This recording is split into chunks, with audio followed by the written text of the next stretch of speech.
Le symposium vise à une sorte de cri d'alerte.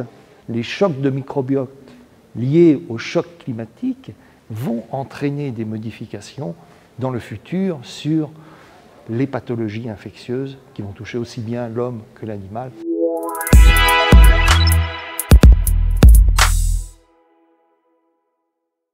Le symposium est fixé avant tout pour valoriser et nous permettre de partager les résultats de la recherche financée par la région Île-de-France à travers les DIM, les domaines d'intérêt majeur One Health, labellisés One Health, en infectiologie. Résultats qui concernent tout le monde de la microbiologie, virus, bactéries, parasites. À titre d'exemple, dès 2017 ont été financées des recherches sur les anti-coronavirus, bien avant la crise du Covid.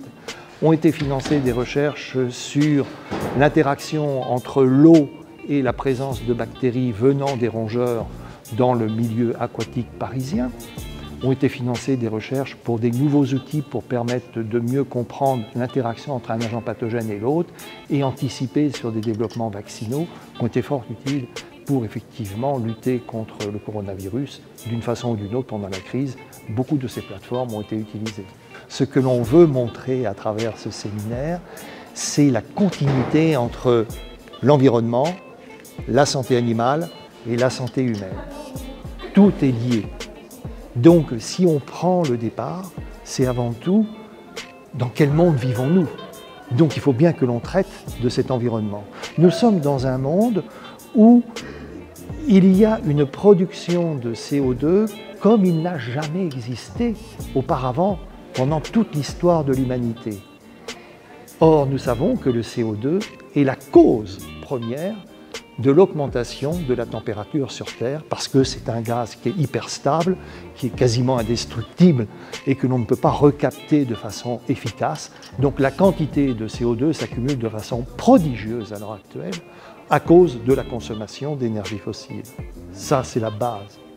Cette perturbation entraîne un changement de température de la surface de la Terre. Ce changement de température entraîne des modifications.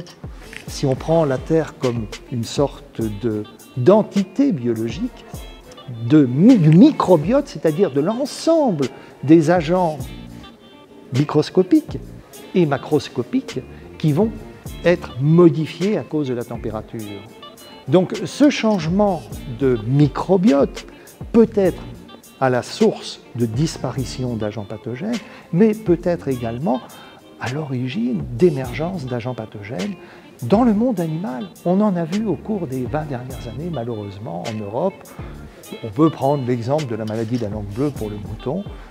On peut prendre pour l'homme, malheureusement, les cas de coronavirus récents que nous avons eus. Le symposium vise à une sorte de cri d'alerte, d'informer, de présenter la recherche soutenue, bien sûr, mais aussi de montrer que le défi reste très grand et qu'il ne faut pas baisser la garde. Ce n'est pas le moment. Il faut soutenir la recherche en microbiologie parce que les chocs de microbiote liés au choc climatique vont entraîner des modifications dans le futur sur les pathologies infectieuses qui vont toucher aussi bien l'homme que l'animal, malheureusement.